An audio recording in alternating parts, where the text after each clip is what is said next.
Hair and makeup.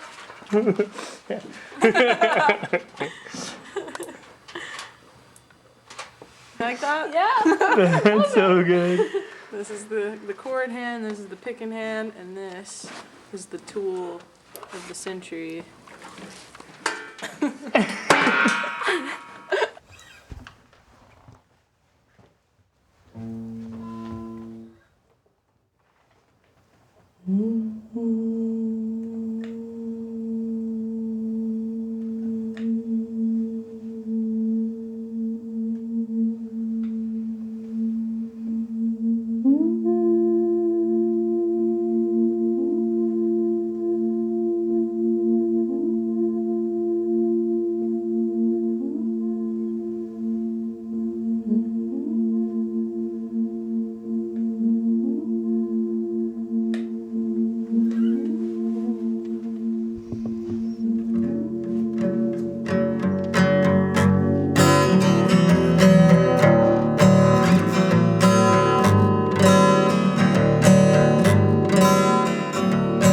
How does anybody get out if bed before 11? Have I lost my way again?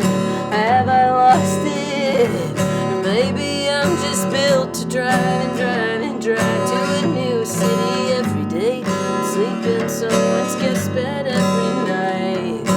People are so generous, it's true, people are kind. I can count on change, it's constancy, it's malleable dependency, and I will go to therapy again this Monday evening. Talk about how hard it is to strike some balance in this life, and I will leave feeling the same way I felt walking in. Maybe with some burden lifted, maybe with some burden bare, and I will do the dishes that I'm meant to do this morning, and I'll brush my teeth and go to bed and try again and try again and try again, try again and try again and try again and try again and try again and try again and try.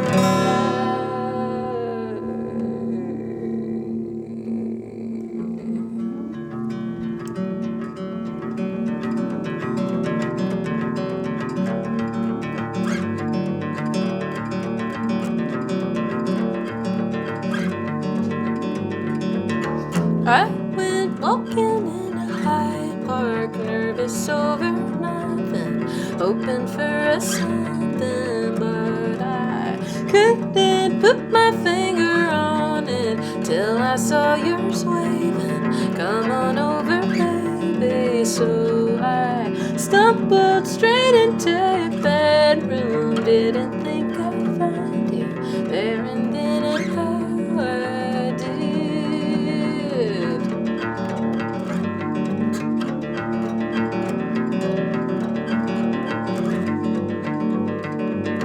Stumbled, tripped and fell and falling, glad I heard it calling there, and then and how it did.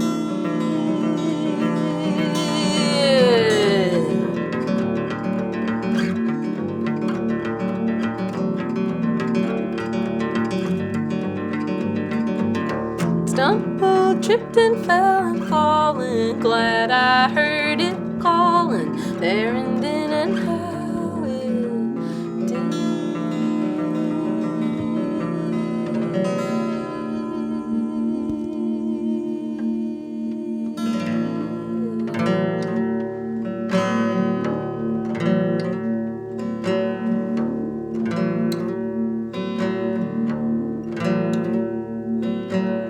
I saw it on the floor, the way you look at them, you don't look at me no more.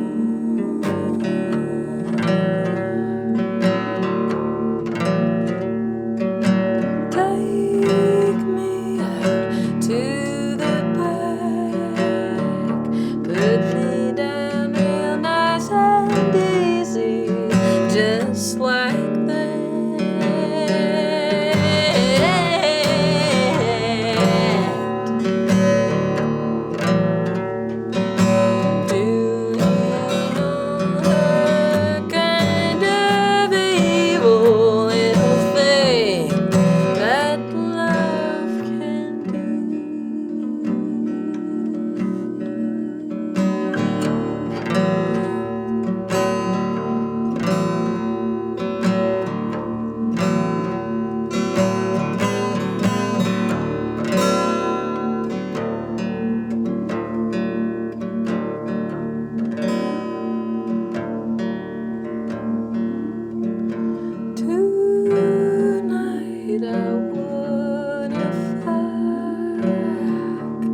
someone that I love, someone who loves me.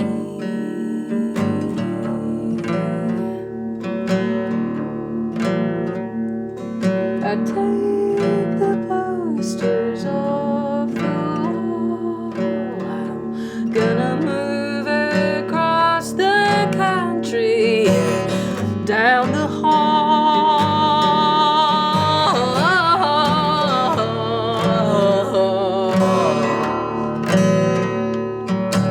Do you know the kind of evil little thing that love can do?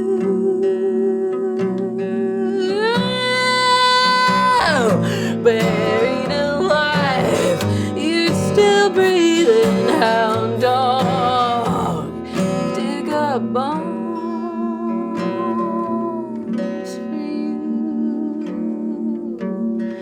for you, for you, for you.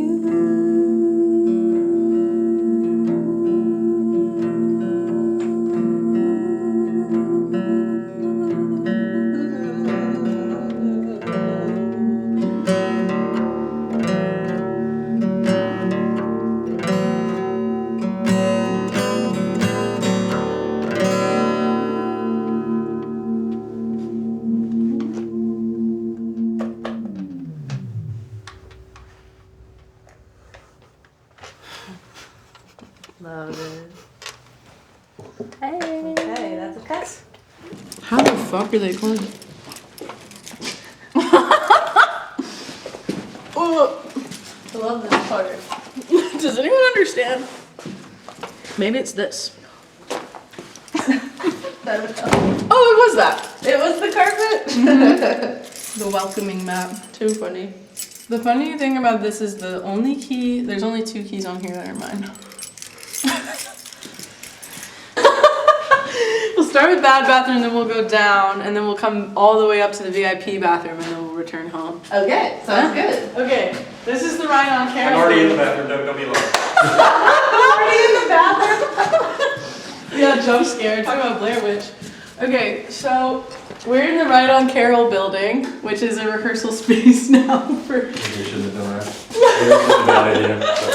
No, it's good. You get all the realistic. So this is the low light of the building. We're starting with the really bad stuff. Apparently, someone was burning incense in the hole in the wall.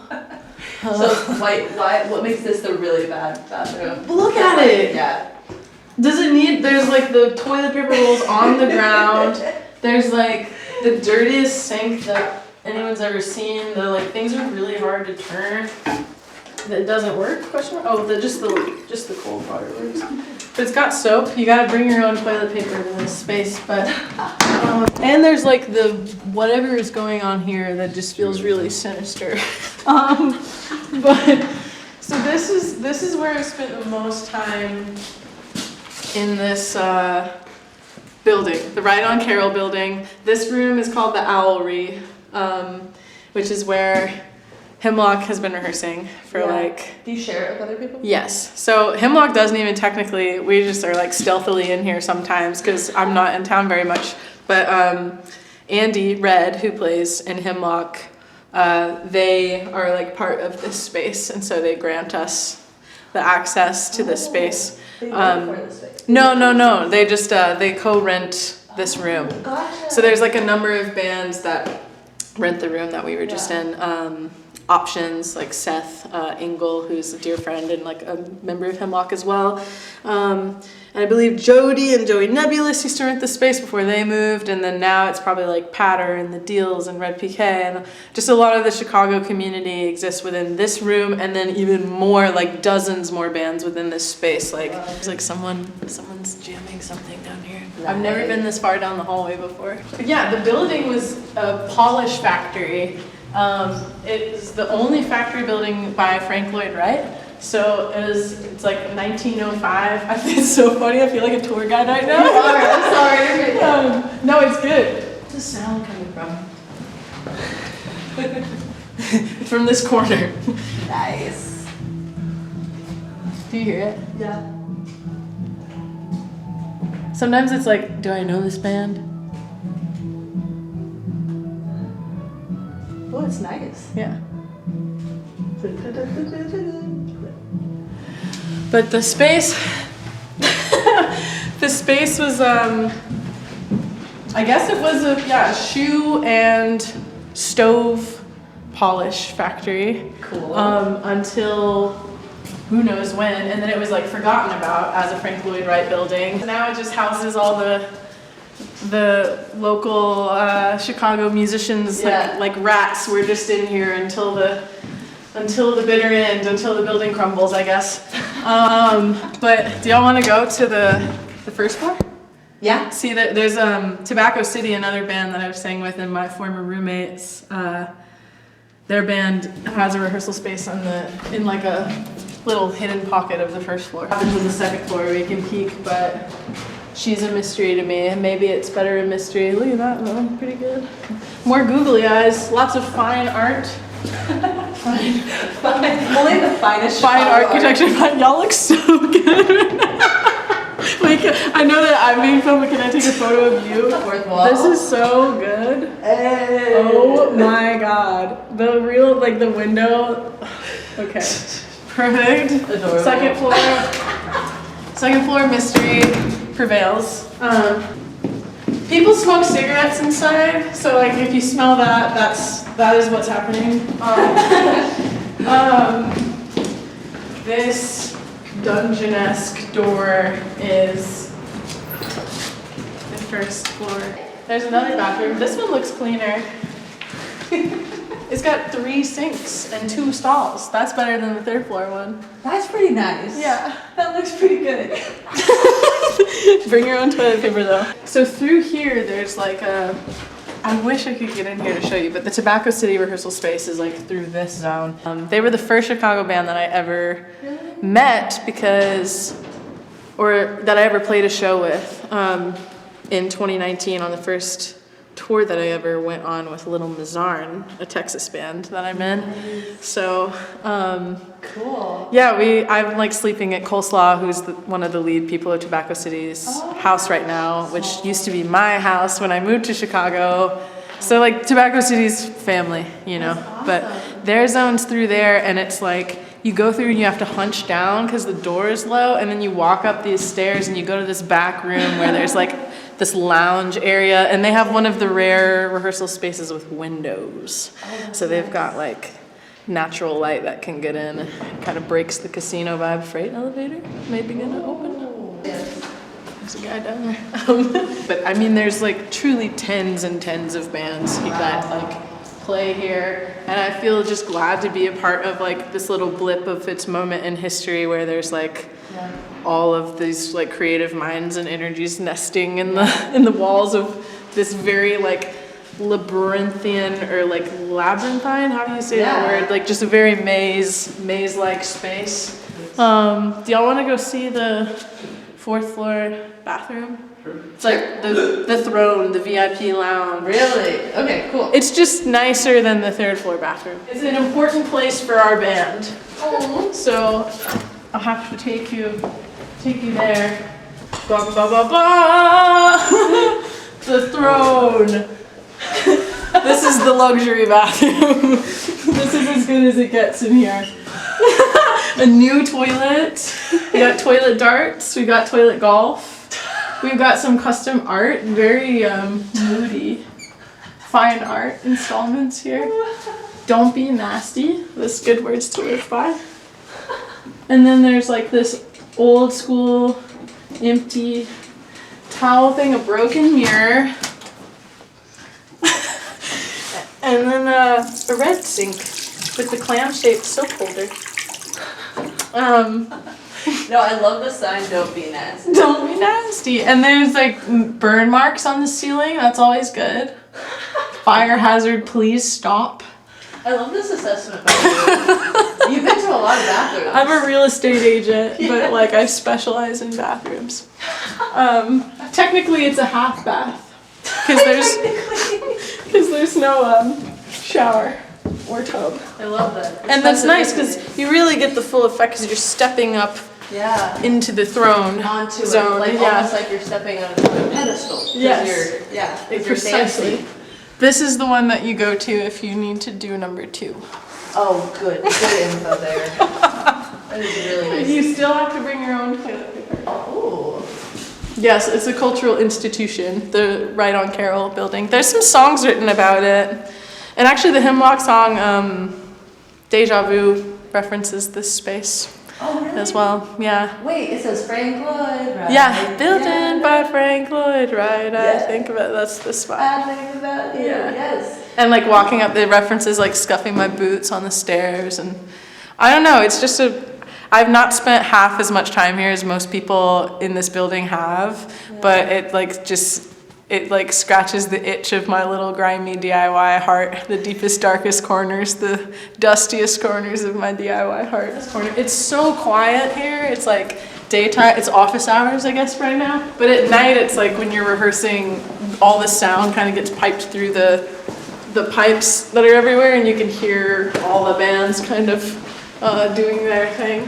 And I've never used there's another stairwell on the other side of the building. Whoa. Oh, there's a rooftop. There's a pedal steel happening. Should I see if it's open up here? Alright, then.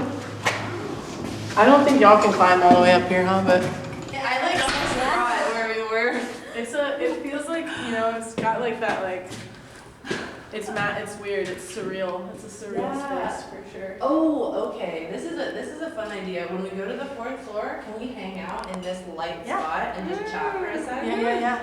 When you get here, do you already have all of your songs written and ready to go? Like, this is just like practice space, right? Yeah. So some people like record here, I guess, within their own rehearsal spaces, but Hemlock's never done that, and I show up to meet the band here. I never come here solo either, because I'm technically I'm not one of the renters of the room that we rehearse in. It's Andy, who's in the band, who partially rents that space, so we're able to use it through them. So we show up with the songs like written and ready to like arrange and practice as the full band. So like the 4 of us, me and Bailey and Jack and Andy. Nice. So this is not like the place that gets the creative juices flowing in terms of like the composition of a song, but it is for the arrangement of the song and like hanging out and playing music and drinking beer. Nice. And we'll see a bit of that before. Yeah, you will. Yeah, no beer today, just little tiny baby Coca-Colas is what I got. I like that. That's cute. Yeah. I try. Sometimes I only show up with a 6-pack, but today we got the full Aldi haul.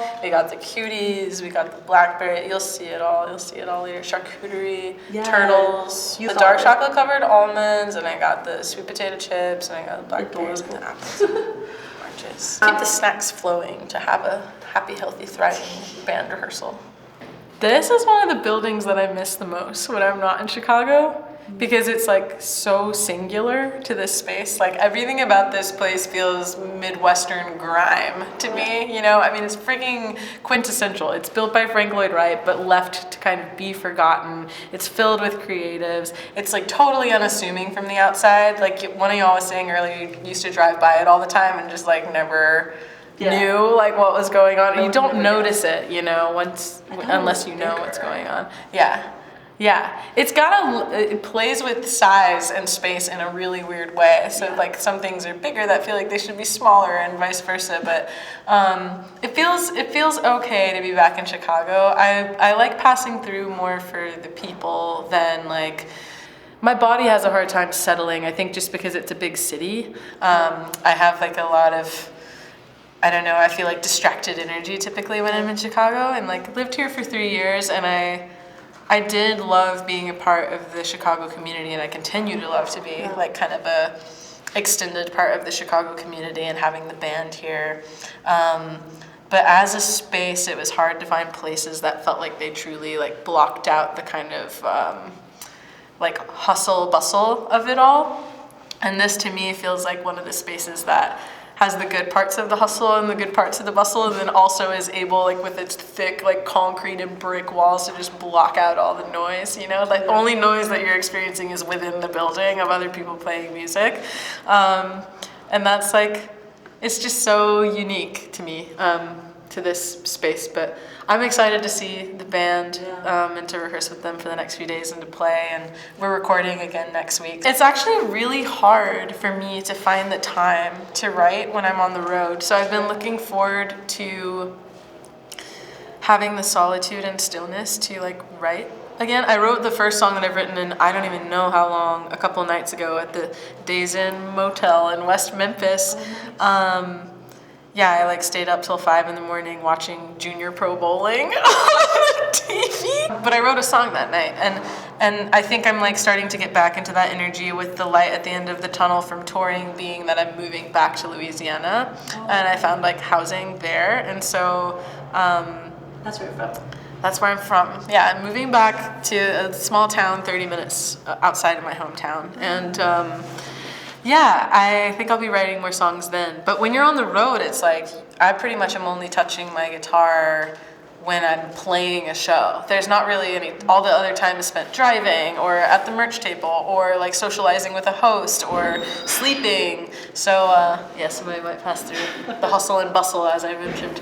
I haven't found a way to sustainably make a lot of space to consistently write while I'm on the road. But song a day is a good practice to like make sure that I'm carving out the time at least once a month to write every day. The grand scheme with that is to write 1 month out of each year for 12 years. So I'm 6 years into that. So there's 6 months of song a day done so far, and then I'll stop when the whole calendar is filled out. Well, and as I narrow down the months that are left in the year where I haven't done song a day yet, it like limits my options and like gives me harder and harder deadlines, which I tend to like work well under that kind of self-imposed pressure. Because if that's like, it's just a way to hold myself accountable. Whereas if I'm just waiting for the moment to be right, like when I'm on tour constantly, like I have been for the past year and a half, the moment is always like right for kind of something else that's more pressing, and like, so songwriting is taken lower priority unintentionally, even though I would like to be in that headspace more. But yeah, song a day guarantees that I will like sit my ass down and keep doing the thing for at least 1 month out of the year. Since February of 2019, that was the first one, and then I did December 2020, and then I did August 2021, and then May 2022, October 2023, November 2024. Dang. And so this year, it'll probably be June or July or something that I do it, because I can't repeat any of the months. Yeah. But the game you're playing. Yeah, I'm like, it's like Tetris, long form Tetris, and you have to make the time. It's like a practice in sleep deprivation more than anything sometimes, because that's like often the only time that I can make is from like that window between midnight and 3 a.m. And so a lot of the songs are written very late at night, but it's also good to limit yourself even in that way. Or it's good for me to limit myself in that way, because then you're trusting the first thought, best thought, kind of like sitting down and just letting the thing happen and not overthinking it, not getting in your head too much. The 444 album that came out last October is like a best of so far from all of those song a day projects so far. So we like took at least one song from each of the 5 at the time that were out, and now there's a 6th one out, and then this year there'll be the 7th song a day. That's so solid. I used to write a lot of songs outside of song a day, and it's just been the past year and a half of like perma tour, semi-accidental perma tour that made it way harder to practice that regularly. But I've got over 50 songs probably of songs that I've written outside of song a day that haven't been recorded yet. So there's like, I have like, the beautiful burden of this like kind of prolific nature. Like I can't stop writing. So even though I didn't write as much as I normally would over this past year and a half, I still feel like, really proud of the body of work that I've got of my past 10 years like writing songs. And are you going to continue just like perma-touring? It was. How is it feeling to do that? Like, how are you mentally and emotionally, like, doing that all the time? And The like, short answer, I get this question, like, It's probably, you know, the question that I get the most in my day-to-day life, just like with people at the merch table or people at the show. They're like, how and what are you doing and why, like, what is going on? And I think, like, you know, the short answer is that it's miraculous and exhausting. Sometimes it's more of the one, sometimes it's more of the other, but the miracle always prevails. And I didn't mean to like set out on this saga of like being on the road indefinitely, because that's You never kind dreamed of it type thing. Well, I always dreamed of touring, and I'll continue touring like as long as I'm like able-bodied and able-minded and able to handle the road. But I didn't anticipate the kind of like non-stop, not being in one place for more than 2 weeks at a time for over a year now. And I'm ready for a change. And I'll always return to touring, but to me, finding this housing that is gonna start in May is gonna like open me up to a lot more stability and sustainability to like be able to then be on the road again for little like bouts of time, a month or two at a time, instead of just like always having to continue booking shows to always have a place to sleep, you know, like. That's the part that I think about. It's like organizing where you're gonna stay, like where you're gonna play, and you have to do all of it because you're on your own. I'm an independent artist, so self-booking and self-releasing. Well, it wouldn't be possible without that community, and it's like, you know, it's like the opposite of, you know, like perma tour can be a Sisyphean task of like rolling the boulder uphill, but now it feels like the boulder's like rolling downhill and it just keeps rolling faster and faster and faster because there's this community that's like shoving the boulder forward. I'm very privileged to say this, like, or honored even to say this.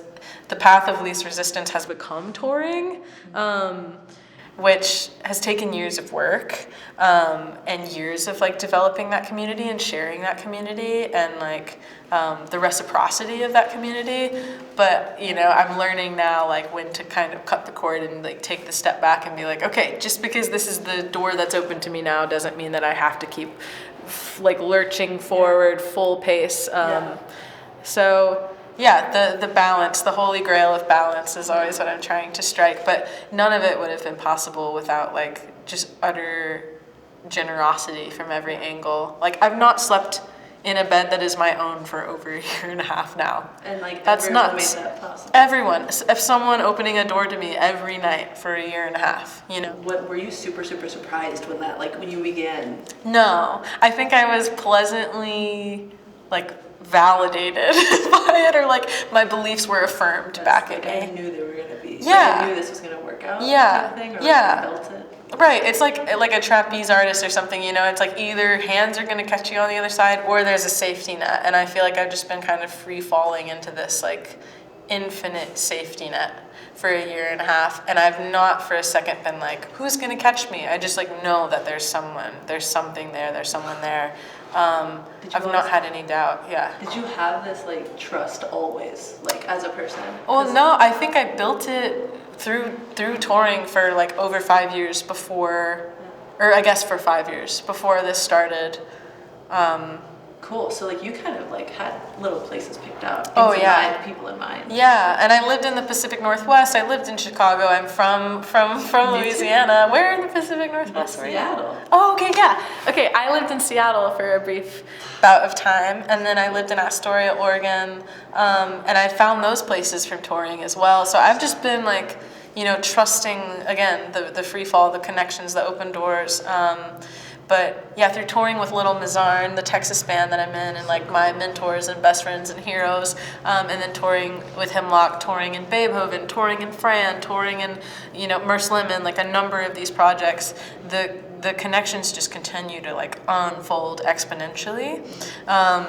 And with every tour you come back more bolstered by having a few more friends and a few more places that you know to crash. And now at this point I feel like I could like, you know, like throw a dart at the map and it'll land on a place that I know I've got a bed to sleep in, or at least a couch, you know, at least a couch.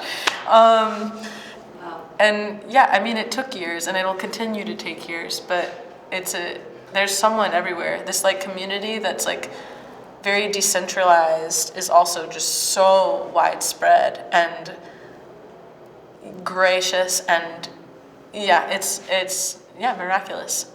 Yeah. Been a while on this one. Let's go through some times.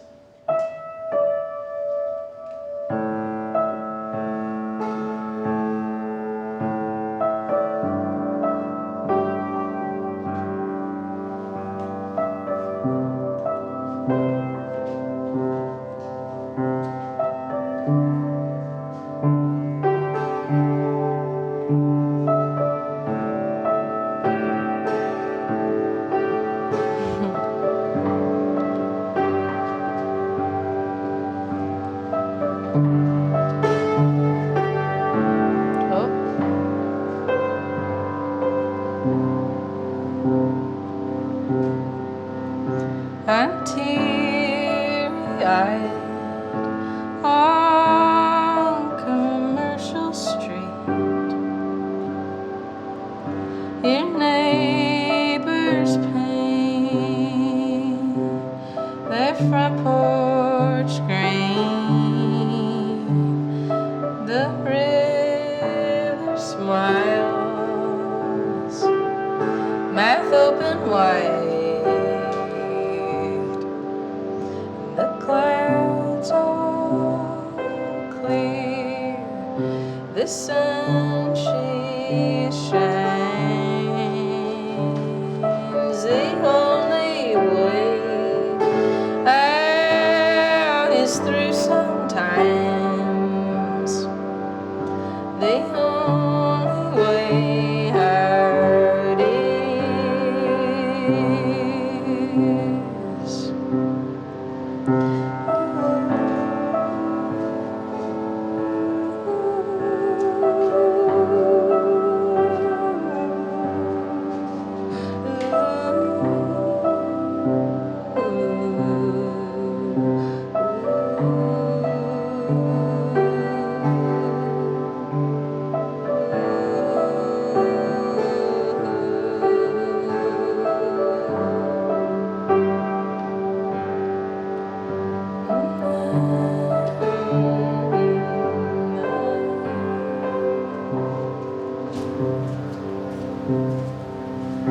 I learned the things to pass the time that I meant to know, that slipped me by.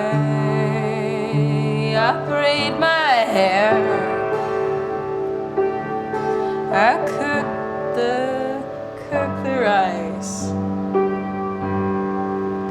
I'll do my best, oh how I try. The only way out is through sometimes. The only way out is.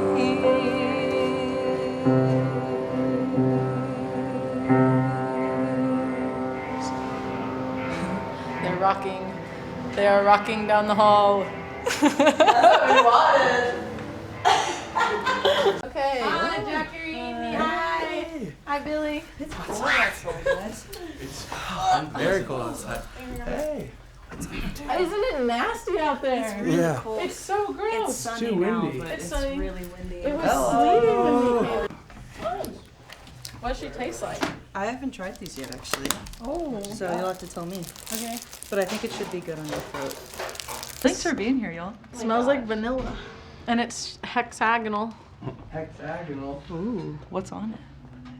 Is it words or pictures? I don't know. I can't tell. I can't tell Kind of looks either. like a bug. Kind of looks like a bug. This side's a little clear, but I still can't tell what it is. Does it taste like a bug? Oh, that's good. It's like vanilla and like menthol too. Kind of weird. Andy didn't like a bite of a snack that I gave them. He didn't like it? No, do you want to try it? Andy didn't like it. Honestly, I had kind of an extreme reaction. Oh my god! Which is not like me. What snack is it? I don't even want to say it. You should just try it. It was not. Well, I think part of it was Carolina didn't let me Do I know have to what eat it them was I was together? eating, and it's a really crazy tasting thing. Jack, do you want Yeah, I one? want to try it. I want to see. A snack that Andy doesn't You like. don't like that? The snack that Andy Yeah. What's wrong with y'all? corn. The snack. If I let you know ahead of time, would that make it better? You don't like that? We're rehearsing Do for you a want play. Can I have? They hate it. Kaya? Is it a blind test? Everyone hates it? It's not. Don't- Oh. Okay, it's this combo. Yeah. What? Bruh. Well, the Jack, thing. I'm gonna let you know now that it's not a grape. You thought it was I'm great? gonna put this away. Yeah. I don't know what it is. Well, the thing about it is it's kind of a triple combo. It's kind of a quadruple combo because Yeah. it's a sweet potato chip. I kind of think of that as two.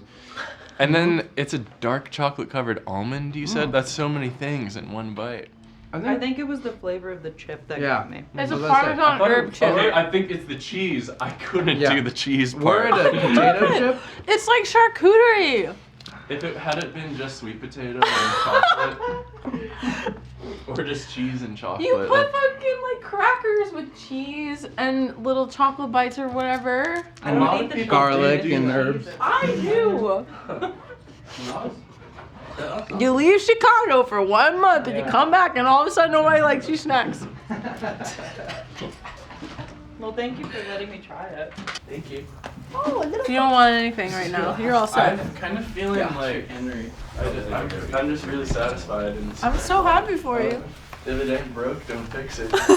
Amen. Tyler plays drums. You'll be far away from the amp. That's okay.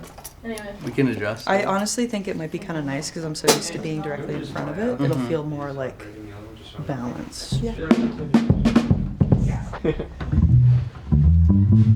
And I kept singing the vocal drone sharp and I couldn't figure out why. And now they're flat and it is because my brain was truer than my tuning was.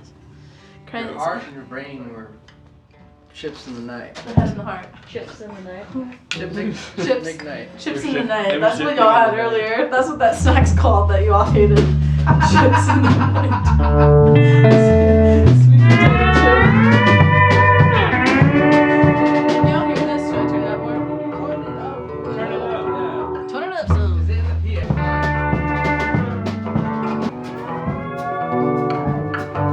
Born ready to rip. yeah. We're going to run. Okay, what's the right tempo? It's been this. Yeah.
Yeah, I think it's because it's through my pedal. Oh, we still got it, folks.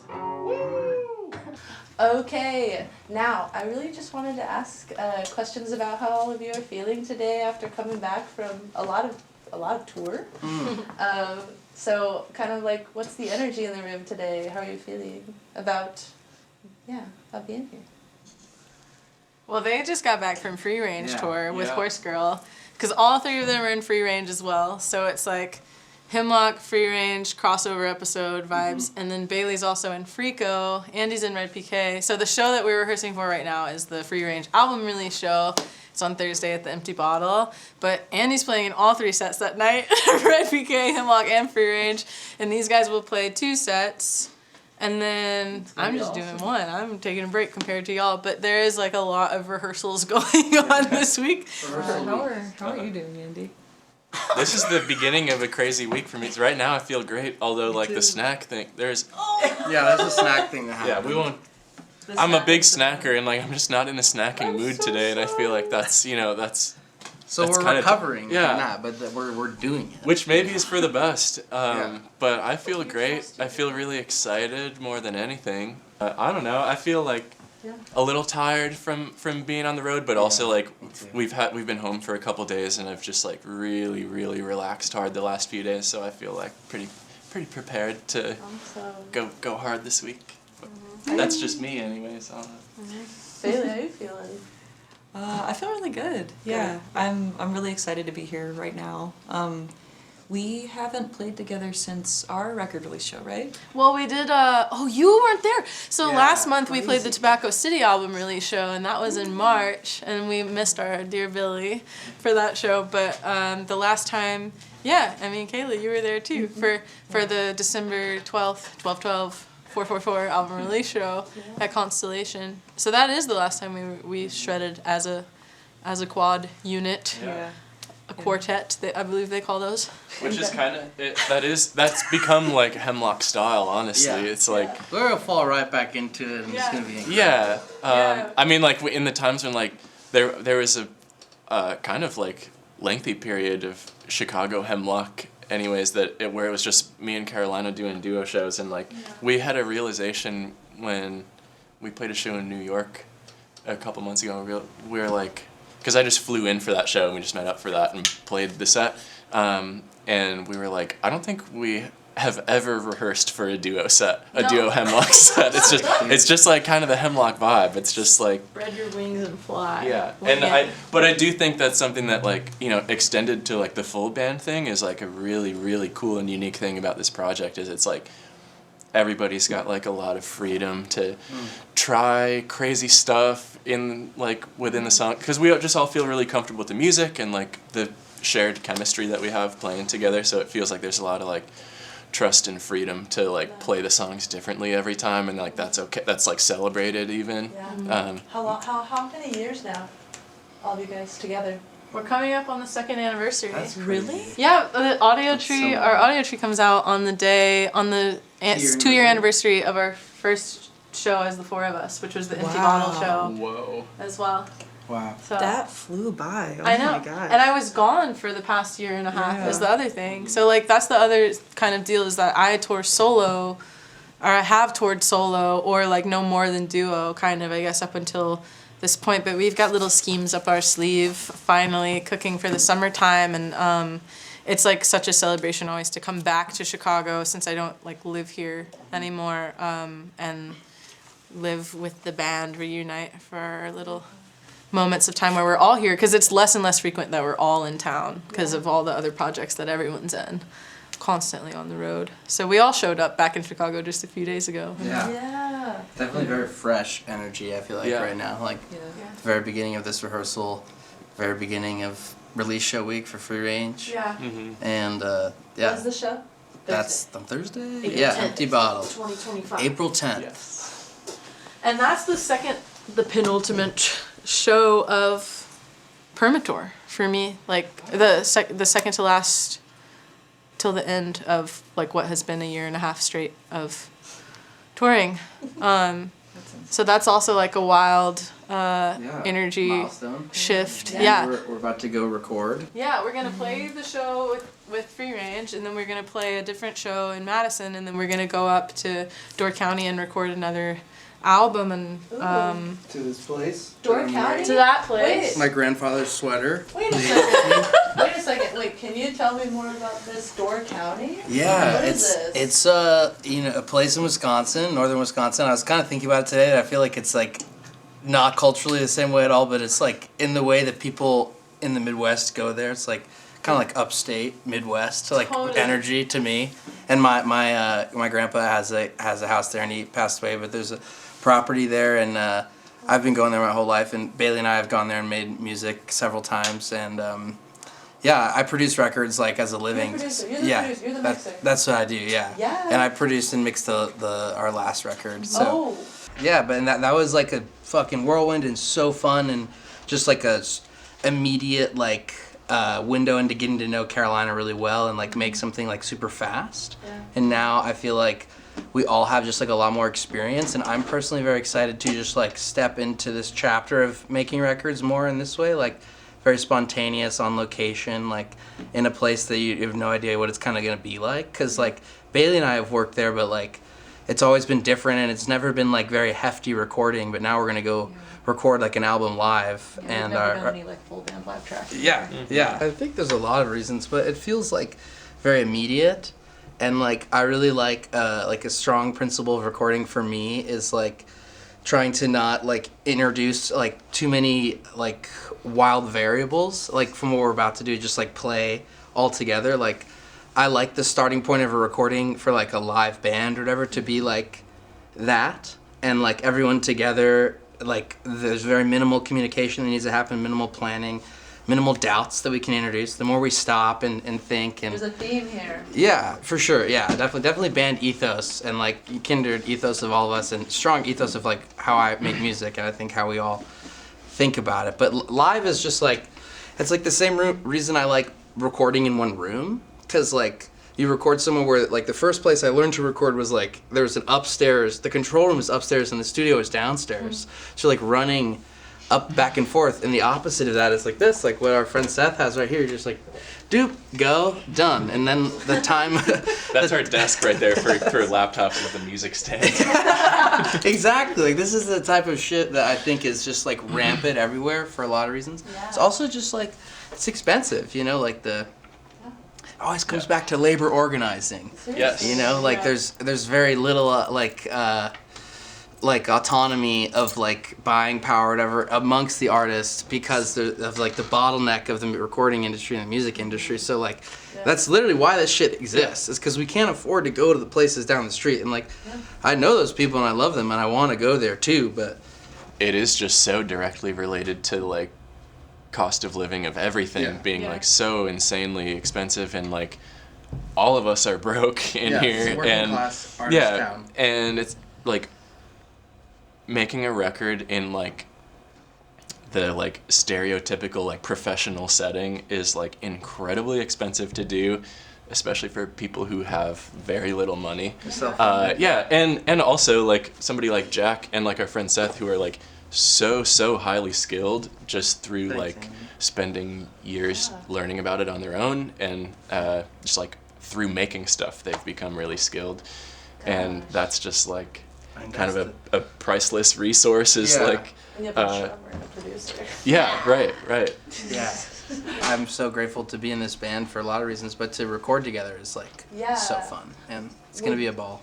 It's taken a decade to find a group of people that I like. In some of the questions you had asked earlier, I mentioned like the free fall of touring and like having the infinite safety net, and like in a band sense, like I have that with these people of just like not, you know, sometimes I'm unprepared to a level that like I haven't given a set list. I have not shown them the song that we're gonna play the next day at the audio tree. I haven't like, and I can show up at like full, you know, chicken with its head cut off, and like they're there to like keep my feathers smooth and like also contribute a vision. Like I feel like we have a shared vision of I'll come in with a song and y'all like read my mind, you're reading each other's minds. There's like a level of nonverbal communication that happens amongst this group of people that like feels like, you know, like soulmate territory in terms of collaboration and creativity, where there's just full trust. You can free fall in any direction. There's no judgment really there. Like all ideas are welcome. And yeah, I mean, like these people are so skilled like y'all are so talented. Anytime I talk about the band, I cry. God dang it! It's like when I did on WBEZ, I just like start to cry. But like, yeah, I don't know. It's an honor, like, and when everyone's speaking to how tough times are, it's like our time is worth so much, and like the fact that with all of us being as busy as we are, that we like choose to spend it together, like that alone means so much. And then that you're all as able and talented and creative and passionate and like earnest as you are, I feel like a lucky little duck for sure. I feel like I could hold a mirror up on that statement also. Thank you. You agree with that? Oh, 100%. I mean, a word that came to mind for me was, I think it's kind of like a offshoot of what you're saying too, is just like connection. So I feel like personally and musically, I just feel so bonded to all of you guys.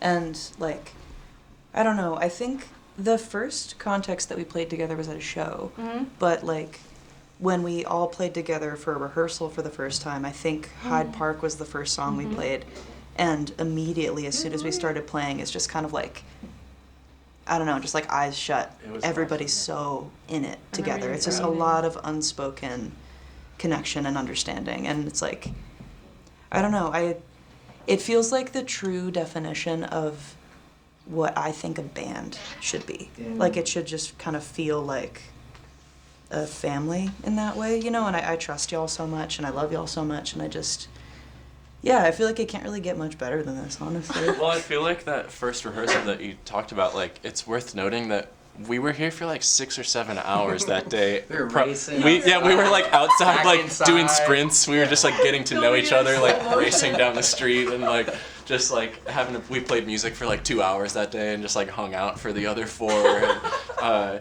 And I like that feels like so much what Hemlock is about, and like I feel like we joke about like the whole like being unprepared aspect of it, but really like I see that as like just like leaning into spontaneity, which is like part of the magic of this band, I think. And like Carolina mentioned, like the 3 of us play in a bunch of bands together, and so I feel like I don't know, there's just like we make music together and we hang out all the time, so it's like it feels like really easy and intuitive to play with each other, and it's just like we kind of feel like we all know like what each other's about to do, and it's there's just and it's cool like in it's exciting every time you anticipate something and connect with each other. Right, like, and like if that's not to say like sometimes like very frequently like you'll play like a bass lick that like surprises the fuck out of me, and I'm just like but like this band like is really like a huge aspect of playing with this band, I think, is just like having your head up and like looking at each other and listening, like active listening, and like even when we play live, a lot of times we'll like sort of play in like a semicircle, and just so we can all like look at each other, and it's very like improvisational. The softer songs on the record were recorded literally like this, this amount of space between us. It was like very similar we were arrangements to sitting on the this. bass amp or something. Yeah. Love that. Oh And my god. And I feel like with all of that being said, like it's all connected to what you were saying about like live recording also. Yeah. Because like going back and listening to our record, there's a lot of moments on it that I just like didn't even really remember happening, because it was like 1, maybe 2 takes of each song, and we're just all like going into it and just putting as much heart into it as possible. And like I think one of the beauties of live recording is like you kind of catch those small moments, and it's like when you're all kind of in the same headspace together in that moment playing live, you never really know what's going to happen. And even if you make a mistake, it's like that is what's going to make it that much more special. It's like you're kind of trying to like catch lightning in a bottle, and I feel that way every time we play together, like and when we were recording, every show, every rehearsal, it's like I feel that way. It's like there's something new and special and exciting every single time. I think a lot of people feel that way. Thanks. Yeah. There's like a little flower on the Oh, yeah. headstock of Andy's guitar. And Bailey's face. We played a prom theme show like 2 years ago, I guess now, or a year and a half. Band. Yeah, our second full band show. It was prom That was themed, the and I second gave one. them these corsage Illustrations. They're beautiful. And then the first show that we played with Mirinda, Bailey's project, was Andy and I playing, and then Bailey sat in on bass and sang harmonies on that song. We found the set list for that last night at Andy's house while they were burning CDs for the Free Range release show. Sophia was there, and they were all burning CDs together for the show. So it's like there's all these little like. I don't remember if I ever told you this, Carolina, but when I think Jack, you met Carolina way before I did, and I remember you telling me like, "Oh, I met this new person in this band Hemlock, and the music is so sick." And then we met, and when you asked me to like do that with you, I was like, "Oh my god, this is so cool!" And I remember I was telling you like, "Dude, guess what? Like, the craziest shit just happened." I remember when you asked like the first time I remember talking about playing together was at South by, and I just remember feeling like, "What do you mean? You want us to play with you?" Like, what? Well, I didn't know that was an option. Offered. Before that, that's how this band came together. In my eyes, was every one of you had been like, if you ever wanna, that's true. Yeah. and then I just took you up on your offer later on. Yeah, but thanks like, for doing that. yeah, I mean, thanks for offering. We wouldn't be here in this room if you hadn't offered. I think that's the same with Andy. The power of showing up. Yeah. Well, I mean, honestly, like, I mean, we could go on and on like this. No, This I like. love it. I didn't really know how you all met. I like that naturally happened. And Seth like really kind of instigated everything. Whose drum kit Yeah. Jack is sitting at, Been putting my and phone on who the rents this space too, and who wrote this beautiful. Get a good shot of that and boom that. Picture. Can you read it for us? Give me skibbity. You go for it. My country ris of the sweet land of Skibbity, no cap my king. Wow, that's Yeah. powerful. That's powerful. That's Yeah, powerful. I can't take any credit for that. That's, Options, everybody. Yeah, options. Yeah, one of the greatest bands But also ever graced Seth, this earth. that's Seth basically. was the instigator of like this, and Seth is a member of Hemlock. I consider still like Seth played bass in Hemlock before Bailey did, and has mastered like a number of Hemlock releases, mastered 444, and has been like a very close collaborator from the moment that I moved to Chicago. I like the first show that I went to in Chicago when I lived here was because Seth invited me to go out and like wanted me to meet people and like knew about the music and was introducing me to like so many people who I still like adore in the music scene. So yeah, Seth He Engel. sent me Hemlock before, like, long before Carolina moved to Chicago. He Yeah. sent me Hemlock, and he was like, "You need to hear this shit." And He was also yeah. one of my first DIY shows. Carolina's music to you? Well, the thing about Seth is he's just like, I mean, I could gush about him for hours. He's, I mean, one of, like, all of us, I think, like, a very close friend of all of ours. But Personal hero. he's also just, like, such a champion of the Chicago scene. And he's just, like, he's always showing me some cool shit that I've never heard of that is just, like, this person has, like, 40 monthly listeners on Spotify, and it's Yeah. just, like, really, really sick. Yeah. And he's just like really tapped in Yeah. to like cool stuff that's Encyclopedia. happening. Yeah. Yeah. A deep and- listener in every sense. Yeah. But so Seth really helped me and Carolina get connected, and the first time we played together was with Seth at South by, and that was also like incredibly like spontaneous because we played a 1 a.m. set at South by, and that was like we didn't plan on doing that. Like we just got together to like hang out that day, and we were just playing some of Carolina's songs, and they were like, "I got a showcase at 1 a.m. tonight if you guys want to play that with me." And so that was our first time. Yeah. Yeah. That's so sick. And I mean, the way that we're recording soon, it's like I don't know. I think that it is part of the ride we're on together. It is just open to a lot of spontaneity of like creativity. It's, I mean, speaking as just like accompanying you, like. Especially from the beginning, is so empowering. Just the way that you operate as a musician is so like welcoming and inviting, and also you play in a very like way that feels like very intuitive to follow. So I feel like that, like, though I feel like our friendship has been like based around this band, and it will blossom and continue as does life. But like as an ethos of the band and just like how we play versus like other types of music I've played in life. Like it's very spontaneous and accepting, and kind of like a no notes is good news band, which is like great. Like Empty space as like something that is meant. Yeah, it's something that is intentional. Like silence This is true of Little Mazarn too. This is who I learned that from, I guess, largely the Texas band that I'm in. But like everyone listening so closely that no one's afraid of empty space either. Yeah. But like, and that's a testament to me. That's like the highest level of musicianship is like when you know you're capable of doing anything that you could do on a song, but then you still choose to like tread lightly and enter and exit as feels like genuinely like appropriate and lends itself to the song. And yeah, these people do that more than. You do it too. Thank you.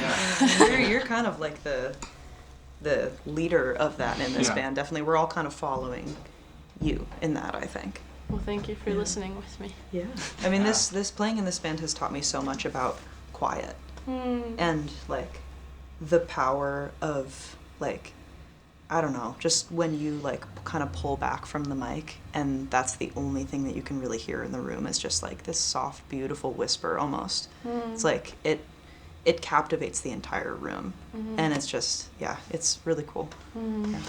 Yeah, it's like orchestral or something. Like people, I love dynamics. I love dynamicism. Yeah, I love like the full kind of range of like having to whisper on the mic and then like, you know, y'all have allowed it to expand in the other direction too, where we can be raucous like and loud when we want to be too. I'll never forget the day when I turned on the fuzz pedal for a Hemlock set for the first time.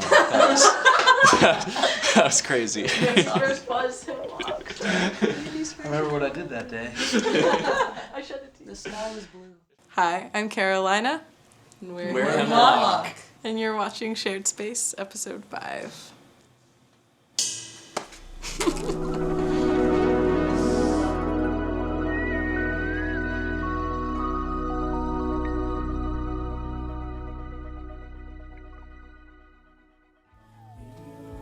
Four, take one, Mark. I'm Carolina. We're Hemlock. Okay, should we keep rolling? Just take us to the I'm room. Carolina. We're Hemlock. And you're watching. Okay, got it. I like it. Okay. Oh. Okay. Yeah, I feel like I'm floated. Yeah. Okay. You're almost there. You're almost there. You're almost there. Do you want your strawberry in it on the drum kit? Okay, we got it for I'm your doing it. little... Oh. Is this one? Oh, I said this is Hemlock. Is this one? Is this Hemlock?